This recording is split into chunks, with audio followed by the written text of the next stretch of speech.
Welcome to Bachelorette, a podcast so educational two professors could be hosting it. Hi, I'm Dr. Danielle McGeough, and joining me is Dr. Bill Henninger.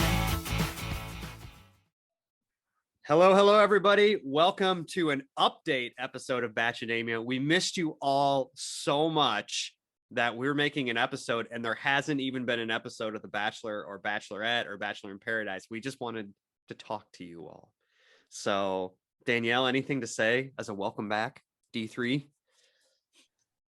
I miss having television to watch. I miss getting to chat with people about The Bachelor. So, the summer can't come fast enough. I agree. So interestingly enough, I am always amazed at how many people do listen to this, and like they're closet listeners.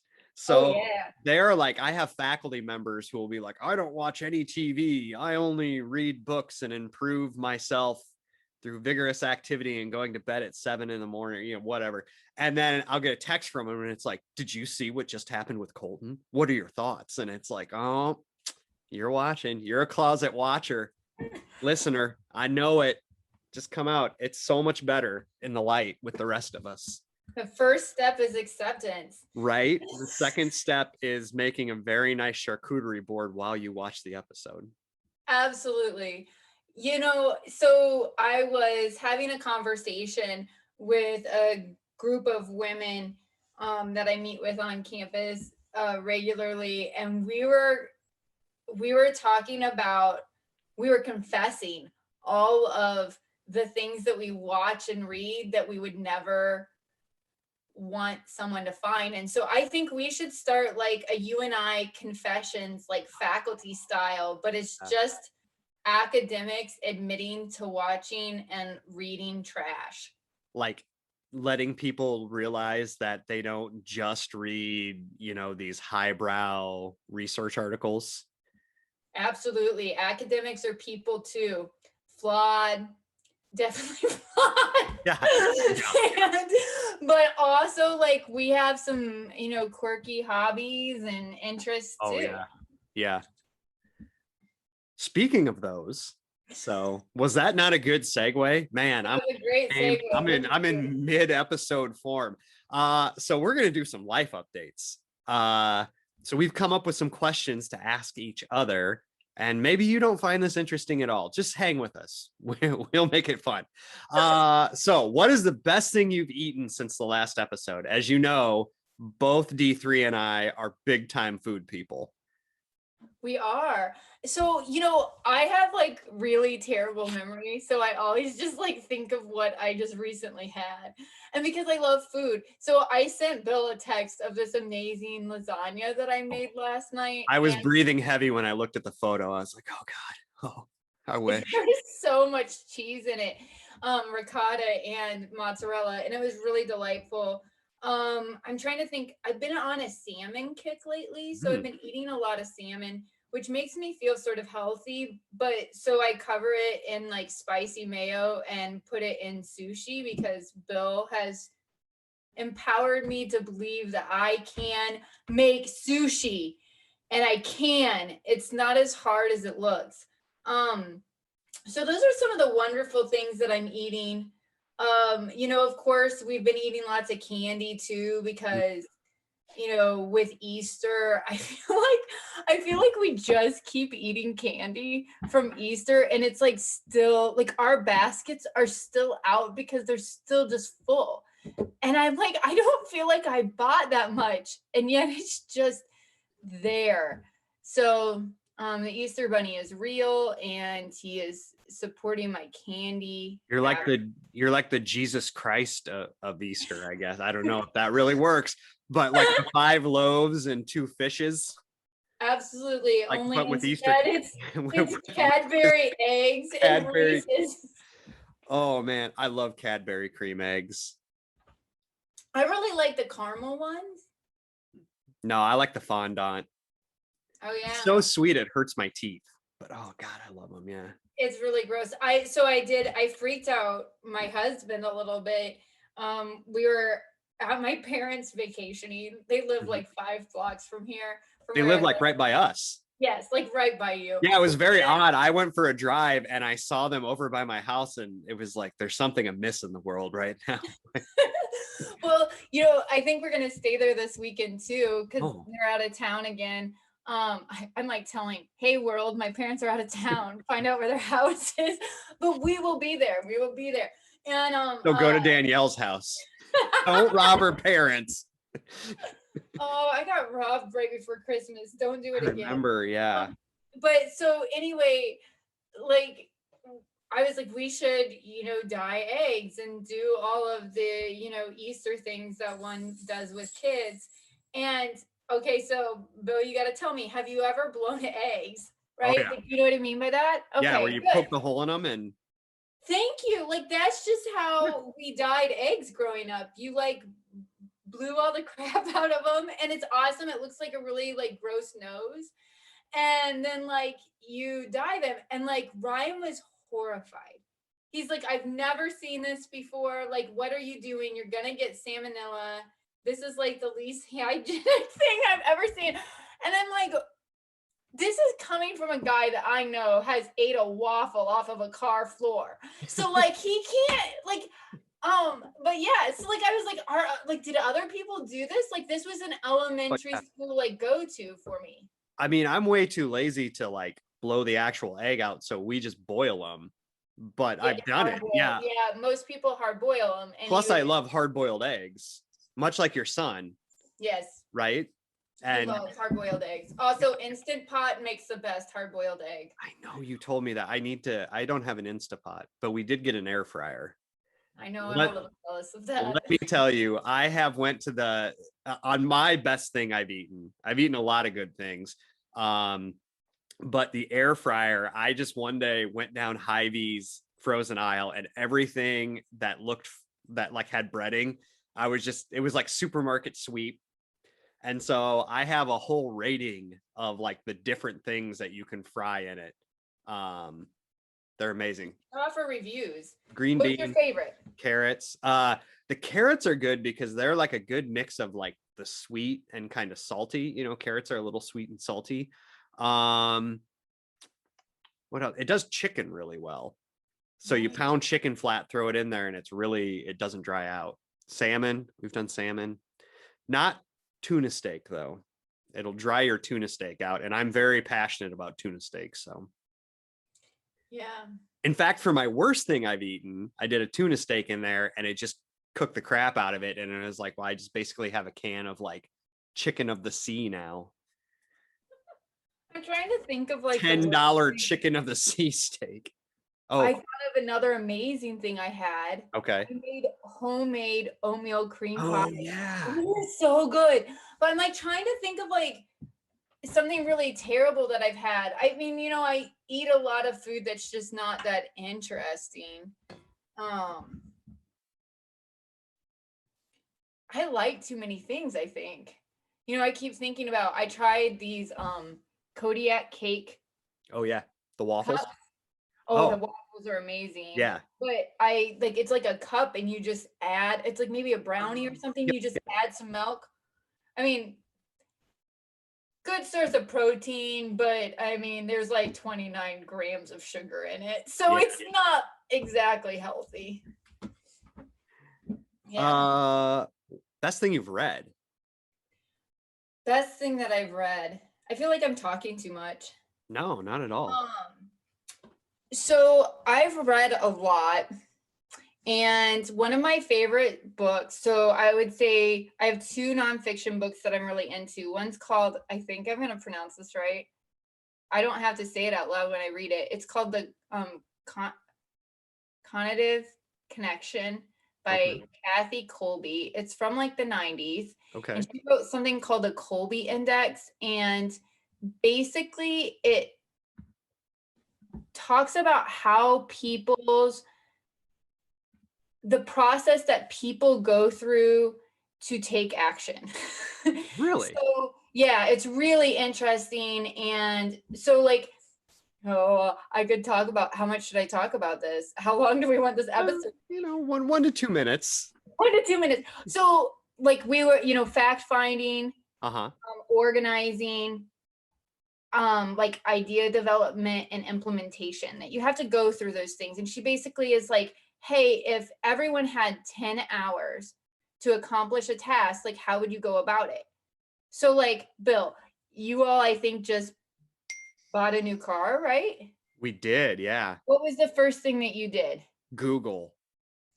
So most academics, I think, are fact finders, and they spend a lot of time fact finding. Oh yeah, go ahead. Yeah. I'm not jumping. No, it's so interesting. But so like, I'm actually something called a quick start. So like, I brainstorm ideas, and then from my ideas, I organize them, and then I typically fact find, which makes me very different than many people that I work with. And I suck at implementation. But like, not because I don't, implementation isn't necessarily follow through, but it's like very technical skills. So like, if your lawnmower would break down, like I just call someone. I want to try to fix it. Or like, I'm working on a big project. I'm developing a website, but like, I'm not building the website. I'm telling somebody else to build the website. So like, I'm like a very low in implementation. Really good book. I'm also reading this book. Ooh, I have to think of the author's name, called Burnout. Okay. And I think I've read that one. It's so good. Yeah. And it was right up you would probably, there's also some things that I think you'd be, as a counselor, go like, well, duh. But for me, as someone who doesn't have a degree in like psychology or counseling, I thought it was, I'm only about halfway through, but Burnout, the secret to unlocking the stress cycle, by Emily and Amelia Nagoski. And they also have a podcast that I'm really impressed with. So those are my two favorite. Then I've been reading the book, The Invisible Life of Addie LaRue, and it's pretty good. It's fiction. Probably the worst thing that I'm reading. Well, let me hear yours. Let me hear your favorites. What are you reading? So I read a book called 20th Century Horror Stories. And it was just one that popped up. So I say read, I listen to on Audible. I do most of my reading on Audible. And it was short stories, which I don't normally like. And they weren't really horror stories, but there were a couple where I was like bawling listening to it. There was one about a kid who had a friend that, this is going to sound really dumb, but if you read the book, you will get into it. But it was like a little blow up doll that was like a human kind of, and his friend like protected him because he couldn't get like ripped by stuff. And then in the end, he has to like kind of part with him. And it's like, I was cleaning the house and just like tears streams, like, oh my God. And then I'm also right now reading Brene Brown. Hey, Brene, I know you listen now after I messed Daring to Lead. Yeah. So I think that's a really good book. Just really good life advice about like tough conversations and what's direct is good, just talking about why it's important to be direct with people. So yeah, I'm a big fan of Brené's work. Worst thing? So have you heard of 75 Hard? Yes. Oh my gosh. So I don't know how, but I came across it. For those of you that are listening and you aren't familiar with 75 Hard, it is a mental toughness program that has become really popular, especially on TikTok. Yeah. Yeah. And it's not the healthiest of programs necessarily. So it's pretty extreme. You are not allowed to cheat in any way. You work out 2 times a day, 45 minutes. You're supposed to drink a gallon of water, which makes no sense. Like, it just straight across the board. You're supposed to follow a diet. Which diet? Doesn't matter. You just got to follow some diet. You have to do one nice thing for a person a day, which I'm on board. I don't know why. Yeah. You read 10 pages of a book every day. Nonfiction, though. It can't. Nonfiction. Yep. And you have to read it. None of your Audible crap, Bill. Yeah, I know, right? Imagine what I would have made out of myself if I would have read books instead of listened to them. I could have had a real job. So I really struggle with it because So, but anyway, I don't know how, but I became kind of really fascinated listening to people's experiences on this. I said, screw it, I'm going to order this book. Why not? Mhm. It is written so terribly. Like, it's just like randomly bold. There's like spaces between all of the lines. And somehow I accidentally got 2 copies mailed to me. So I have a friend that I actually, sorry friend, but I know because I've been like ragging on this book, but I think he's gonna like it. So I'm gonna Mm. give it to him as a gift when I finally see him again. But like it's I'm like fascinated by it though. Um, because for so many people I do think it has been like this transformative thing, but like for me I'm like, why would you just do what this person told you? Like if you're like me and you're 5'3", like I have no business drinking over a gallon of water every day.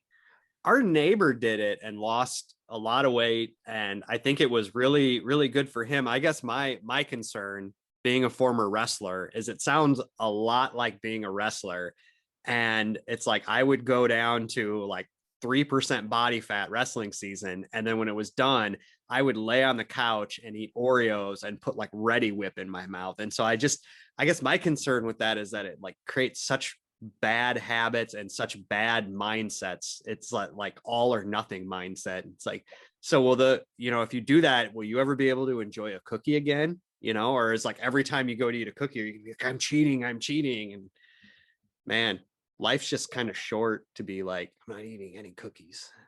But I do like the idea of having this like, I mean, he calls it a mental toughness program, but I do appreciate the idea of having a wellness program that encompasses both your physical Yeah. and like reading and like thinking about how you treat others. I mean, Yeah. I think like in the phase 1, you also take super cold showers, like Yeah.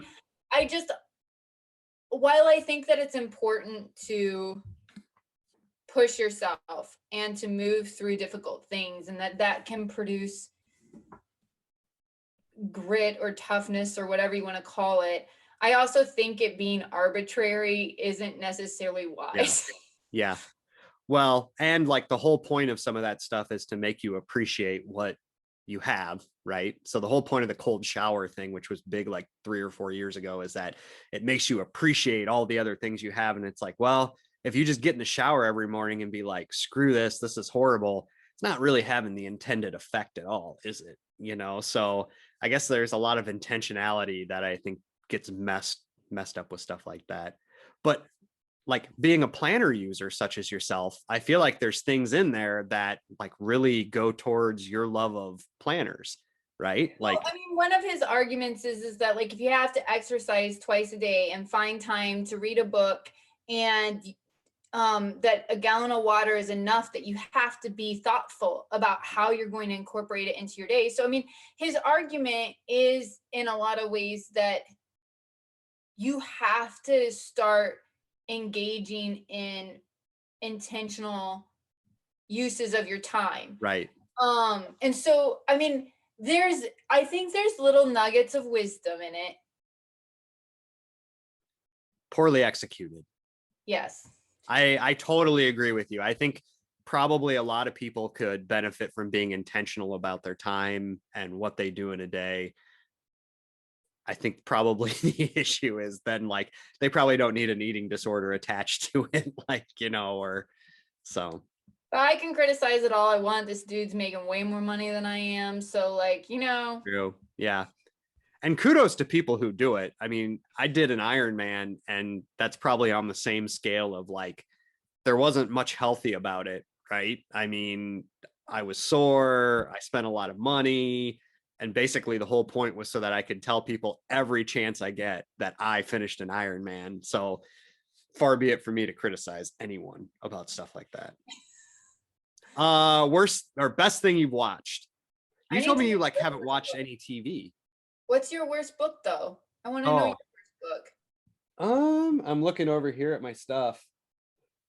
Um, I have been, so I made a goal because my buddy D3 inspired me to make some goals because I really just like to live by the seat of my pants. To read. Iron Man, dude. What? Says Iron Man, dude. Yeah. Like that didn't take any planning or goal setting, I'm sure. My plan was to read a book about leadership every year, every day, or every month for the year.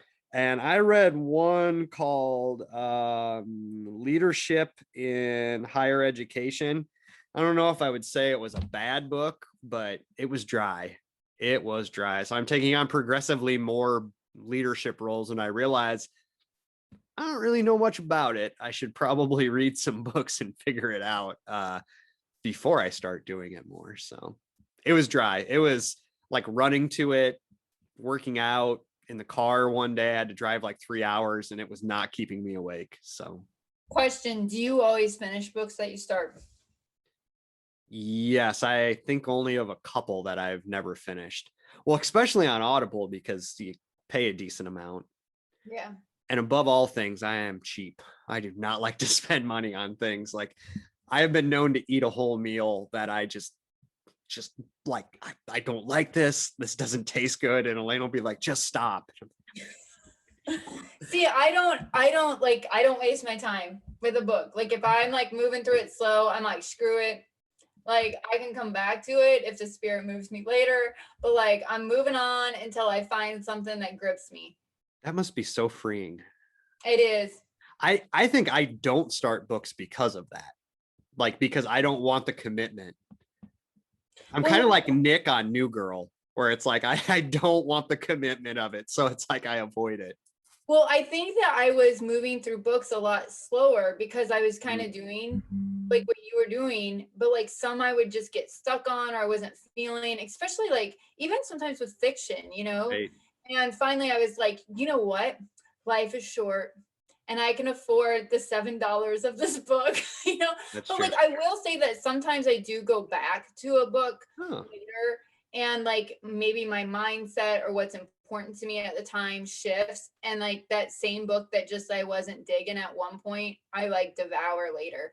So your money will not go to waste, Bill. Thank you. So freeing. I feel very free now. I can read anything and just quit. That was Danielle's coaching session. I think that's important. Sometimes like you need friends to tell you like you know it in your head, but you just need a friend to be like, just stop. Just do what you know is right. I don't think I knew that other people, like I started asking around, I don't know, maybe like a year ago. Cause I was like, I had heard someone like on YouTube or something be like, just don't read the whole book. And I was like, what? And then like I started asking around and I was like so fascinated. And I had a professor in college too, he'd be like, he'd never read the end of books. He wanted to make the end himself. And I thought that was so interesting. And so I don't know, I'm just always fascinated with like the rules that we make for ourselves. Right. Like, yeah. Okay. Best thing you're watching on TV. So I've like watched almost nothing. I watched the movie Moxie with my sister-in-law, Brianna, who was on the podcast. And I think it's a great movie. You should watch it. Yeah. Worst thing?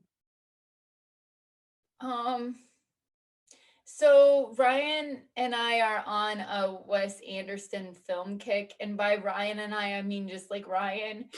And I find the movies What are some of Wes not weird.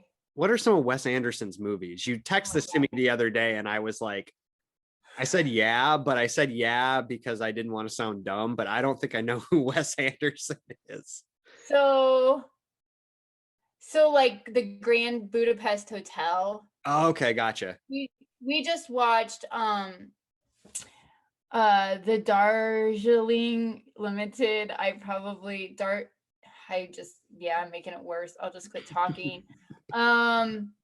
We also watched We watched like an older one, and I like that a little bit better. Okay. I don't remember. They're fascinating, like interesting. It's as a performance scholar, from like a performance standpoint, I think that the films are brilliant. Hmm. From like a I just want to sit and veg standpoint, like they take a little too much work for me and they're kind of weird. I thought when you first sent that to me, I had Wes Anderson confused with Wes Craven, who is like the horror film director. Oh, I think he did the Nightmare on Elm Street ones. And so I I was like like, horror oh, I was like, okay, kudos. I love a good horror film. And then I was like, you know what? I bet that's not what she meant. No. So what have you been watching? Because Ooh, you watch stuff and you have some taste. I do. I do watch stuff. As an academic, I feel like I have to like apologize for my love of trashy television. Not here, you don't. Not here. This is a safe space. Elaine and I have been watching, Elaine, who is on the podcast as well, my wife, my lady friend. We have been watching Kim's Convenience on Netflix. It is hilarious. It is about a Korean immigrant family that owns a convenience store in Toronto. And it is a really interesting depiction of what it means to be an immigrant and like Korean culture. And I guess it has one more season that they're filming now, but then they decided not to renew it, which is a bummer because I really liked it. And one of the main characters is going to be Shang-Chi in the new Marvel movie that's coming out. So, Awesome.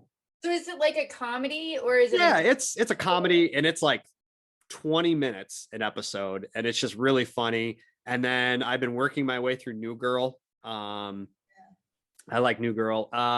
Worst things I watch. So this is some people might not know this about me. I love Four Weddings on TLC. And I'm not a huge wedding person. I just really like drama. And if you've never watched Four Weddings, essentially what happens is they get these four brides together and the four brides attend the other bride's wedding. So three brides attend the one bride's wedding, and then they rate what's happening. And as I'm sure you can imagine, there's just room for cattiness and like not liking things and critiques. And for some reason, it's like I love everything about it. And then whoever gets the highest score gets I think they call it their dream honeymoon. And it's on TLC. It's been on for forever. So it's like Saturday morning. They just run them all through. And it's to the point where I turn it on now and I'm like, oh, I've seen this one. Elaine is not a fan. So that's got to be the worst thing I watch. but you like it? Oh, yeah, I love it. Yeah, okay. It's So mindless too. And like, I have this theory, like, I don't know if you've ever had this when people are like, sorry, we're not going to invite you to the ceremony, but you can come to the reception. And I'm like, does anyone really want to go to the ceremony? Like, I want to drink the free booze and eat the free food and like make a fool of myself dancing. That's all I care about. like I just don't like any of it. Like I would just rather like go to dinner with someone. Yeah, nah, I like the food, especially if I just like to eat until I feel bad about myself. It's like, oh man, yeah. I don't know. I mean, I like the food. I like to meet new people. I think that I don't like, okay, people are always surprised by this about me, but like I think it's that I don't like big crowds. Okay. Like I like want to have conversation and it's like too loud, there's too much going on. And so like actually enjoy meeting people, but like bigger things like that stress me out. I am usually stuff like that stresses me out until I'm about 3 drinks in. And so if there's an open bar, like I just go in, I get my 3, and then I'm just Bill the social butterfly. That's probably my problem. I'm just Yeah. like I'm too sober. I'm Yeah. kind of like Yeah. I'm a believer in the medicinal purposes of alcohol. Like, don't get sloppy, but you know, take the edge off. Have fun. Have a Xanax with it, whatever. Okay, so before I say other things that get me fired from my job, we should probably talk a little bit about the Bachelor, Bachelorette. So the biggest news coming out right now, Colton. Oh wow, I really set that one up. Colton came out. So if you don't remember Colton, he was on a season. I don't remember which one, and then he became. He was on Becca's season. He was on Becca's season, yes, and he was a former football player. He also had dated Sean Johnson from Iowa at one point, very briefly. And then he had his season, and he was the one who jumped over the gate, the fence, because he was chasing some girl down or something. And then he ended up with, what's her name? But Cassie. And then Cassie got a restraining order on him at some point because he was not respecting her pleas for space, is the short of it.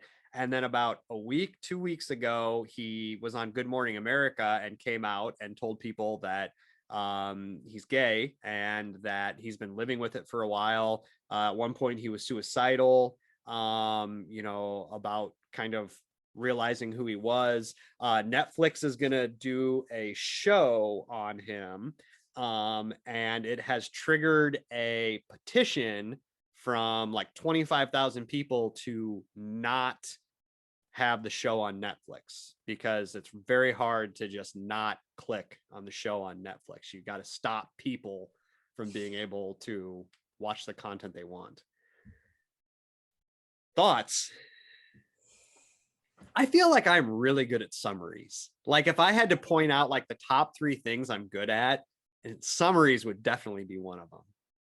Good work. That was a great summary. Thank you. It was concise. It pulled a lot of things together. So, like one of the things, I guess, as I've been processing this is, thinking about the way that heteronormativity and masculinity in our culture. This is not to say that Colton doesn't have responsibility, because Colton has responsibility, especially for his actions with Cassie, right? But the ways that, it sort of created this circumstance, right? Right. That we have, someone that maybe didn't recognize their own sexuality. It affected his own mental health. It impacted people that he, was dating. It kind of showed itself, revealed itself in really negative ways. And so, a lot of times I think when we talk about oppression in general, we talk about the negative effects of oppression on the oppressed, right? And not really recognizing that, in this case, even someone like Cassie, right? Like the pressure to conform to heteronormative standards for Colton revealed itself in a way that was pretty harmful to her. And so, and I mean, like, there's also masculinity at play and sexism and all those sorts of things, right?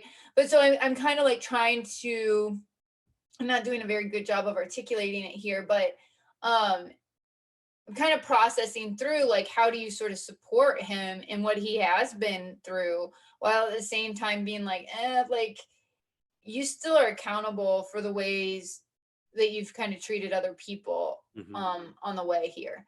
And so, like, how do we sort of balance that? How do we hold space for both of those things? So yeah, I guess like that's what I'm sort of thinking. And I don't really understand, gosh, like, one, in terms of the show, I'm just like, gosh, is this the right thing for him? But that's not really my decision. Yeah. So he was getting kind of eviscerated on social media, and he has been somebody who has done things previously. And so I'm going to make a statement. this is not me saying he is doing this for attention. There are people out there that are saying he came out for attention. He could get attention in a lot easier ways than coming out. But there's a lot of people saying the TV show is just him wanting to get attention. He wants to be a star. And I agree with you. You come out in the way that feels comfortable to you, or the way that you feel you can. I don't even know if it's comfortable. I doubt there's anything that's comfortable about it. But yeah, people online were really, for some reason, do not like that he's making a TV show about it. I mean, I suppose if he feels like it would help other people to watch him navigate through this process, that being said, I just can't imagine the pressure that has to put on him. Yeah. Um, and I have no idea what the show is going to be about. It was very vague, like navigating being a gay man coming out, and which is why the people petitioning Netflix, it's like, I don't think they even know what the show's about. Like they're like mad, but what, just because it's a show about somebody who's gay, I guess. Like I don't get why there's a petition. Yeah, I don't know. I need to read more about that, I think. Yeah, well, please, I would like you to find some comments from people that don't want it on there, because I feel like they're probably really well-reasoned comments. Like they are probably very thoughtful. They put a lot of time into it, because the internet is full of people that put a lot of time into thinking about what they say. That's sarcasm. For those of you who can't see. Just like us in our podcast, like, right? Like, yeah. I'm full 12 minutes into this outline. Oh, yeah. I put 11 more minutes into this outline than I did into thinking about my outfit today. So, hey, so, what do you think is going to happen with Bachelor Nation? Like, post Matt James season, going into Katie and Michelle's seasons, Bachelor in Paradise. Like, when do you think what's going to happen with Chris Harrison? Like, so first off, Bachelorette starts June 7th, because I know you all come to us for the hard-hitting content and the updates on when seasons start. Bachelor in Paradise starts August 16th. I can't wait. Yeah, I think, and Joe's going to be on Bachelor in Paradise. So Joe. Yeah, Joe, anesthesiologist Joe. Oh, yay. Yeah. At first I was like, Joe, grocery store Joe, he's coming back again. Yeah. I think so. Bachelorette, apparently Chris Harrison is not part of that. There's going to be 2 Bachelorettes, which I think we discussed, and I think they're doing them back to back. So my understanding is that they will do Katie's season, and then they will do Michelle's season, and they'll almost run straight through. And then there'll be a break. I have a feeling Bachelor in Paradise, Chris Harrison's going to be back for that. And I wonder if moving forward, what'll happen is Chris Harrison will only do Bachelor in Paradise, and then they'll have somebody else do Bachelor and Bachelorette. Yeah, I don't know. I mean, isn't Tayshia one of the people that's going to be co-hosting it? Yeah, it's Tayshia and... Is it Becca? Or... I think it's Becca, yeah. So, yeah, I think that it's interesting because...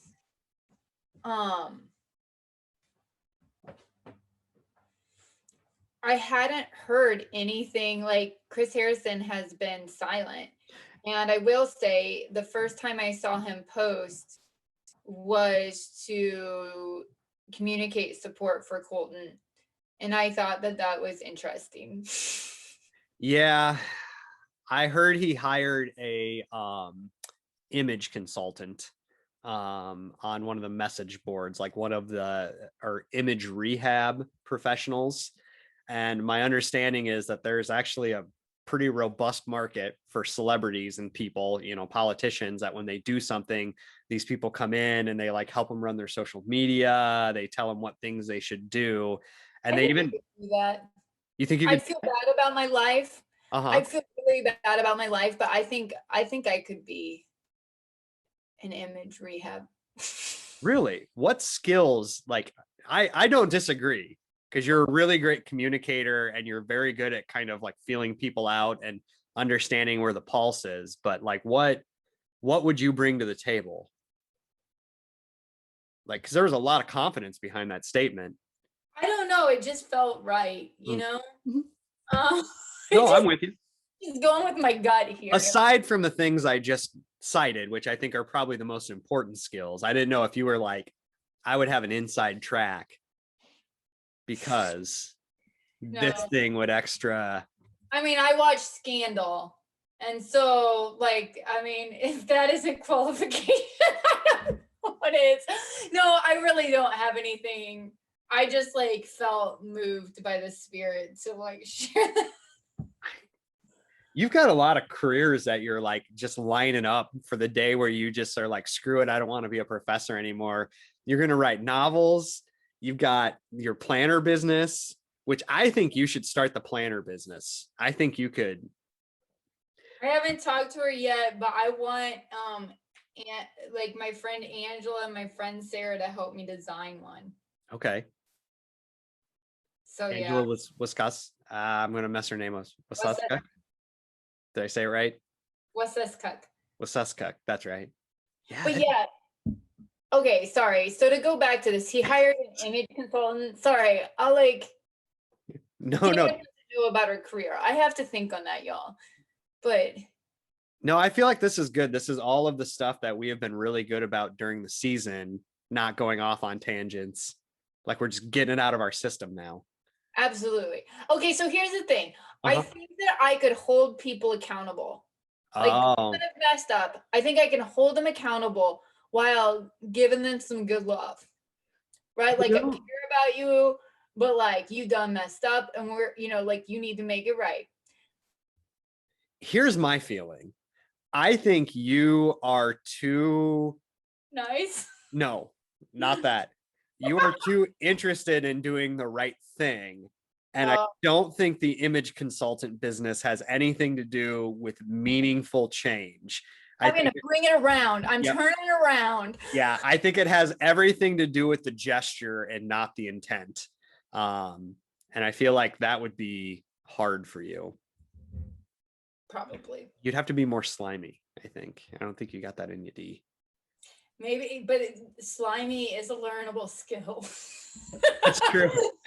It's like dieting. I feel like being slimy is like dieting, where it's like you make concessions. You're like, I'll just eat this Oreo, and then it's like 10 o'clock, and you've now eaten a Chinese buffet. Like you got ice cream. One bad decision at a time. I can become slimy. You just got to build up the tolerance to it. You bet. Yeah, that mental toughness. After this, you need to do like one thing to like start building it up. I want you to go to the grocery store and eat a handful of grapes. Like that'll be the start. I won't pay for them. And we'll start moving up. We've derailed. Anything else about Bachelor Nation? It's been a long break. It's been refreshing. It has been. Like I'm excited for the season to start. I'm excited for us to get back to podcasting. We plan to do one more update episode. Danielle's going to read a book and give us a review. We haven't decided. So if you're listening and you have a book Bachelor related that you would like Danielle to read and review, if it's on Audible, I'll consider listening to it while I work out, because there's nothing I love more than being at the gym and listening to a romance novel while everyone else listens to their like metal music. And like, yeah. I mean, I'll review a book, but I'll tell you what, listeners, what you can expect is more of this. Like, so I'll talk about the book, but I promise you that we will talk about a lot of other random stuff that doesn't matter.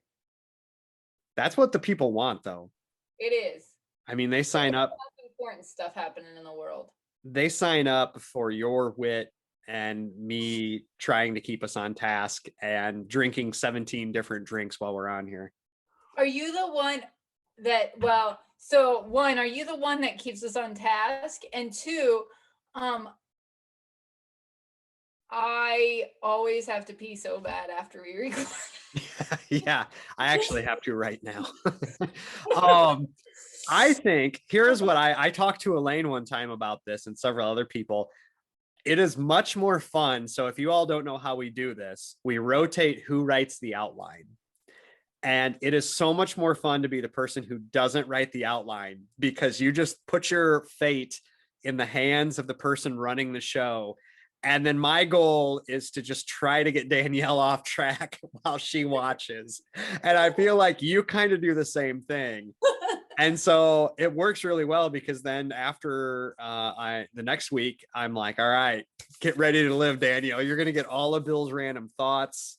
I'm sort of like, oh, I wasn't, working on this podcast is like, oh, like this is just this fun thing that we do for a few hours every week. Y'all, since we have not been doing the podcast, I'm like, what do I do with all this time? Yeah. Like this well-polished machine, oiled, polished, whatever machine. Both. It is oiled and polished. Not only does it run well, it looks good. Okay, guys. It takes time, it turns out. In conclusion, sorry to our colleagues and students who have not gotten emails back from us. We had our podcast that we had to do. I can't do 75 hard while podcasting because I just don't have the time to exercise for 90 minutes every day. I bet homeboy who wrote that book would be like, you could do it, Danielle. I just am not mentally tough enough. Maybe you could hire him to just come and yell at you until you get your stuff done. Sometimes I do find being yelled at motivating. I used to, are you familiar? So all these weird things about me that come out. So I used to be really, really into workout videos, back in the day when we had VHS and then Billy Blanks, Tybo. Oh, hell yeah. Like I think Really? still I have probably over 100 workout DVDs down in my basement. What? And Jillian Michaels was really popular for a while, and I kind of liked her yelling at me. Like it worked. Anyone who knows me yet well will tell you the quickest way to get me to just not do what you want is to yell at me. Like I am fine with people requesting, having a good conversation. You start yelling and it's like I will stop. I will yell back. Yeah. That's Ryan. You and Ryan could bond over this. I do not. I asked Ryan to do something. It ain't getting done for several weeks. Well, and I don't yell at people either. Like I yelling is not something I do. Like I'm just not a yeller. So I'm good at sarcasm though. I'd be really good as a fitness instructor. Like, oh yeah, those are push-ups. Wow, you're strong. I don't know how motivating that would be. You just break them down with condescension. I love it. All right. Is that it? Have we gotten That's all we got, folks. This has been amazing. I feel so energized for the rest of the day. I'm actually going to show up to meetings in a good mood now. So cool. All right. Everyone, get vaccinated. Yes, please get vaccinated. And yeah, look forward to our other update episode. And then I think we'll be right into the season. So send us emails. Bachelorette@gmail.com. Follow us on Twitter.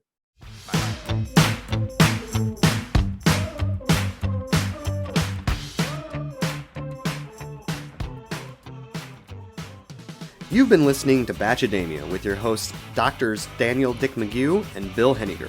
All opinions expressed on this show are solely the opinion of the person who spoke them. If you like our podcast, please consider following us, leaving us a 5-star rating, and a positive review wherever you listen to your podcasts. Also, please share with your friends, family, and other ardent Bachelor content lovers. If you have comments or questions you would like us to address on the show, you can email us at batchademia@gmail.com or on the Twitter with the handle @batchademia. Thanks for listening.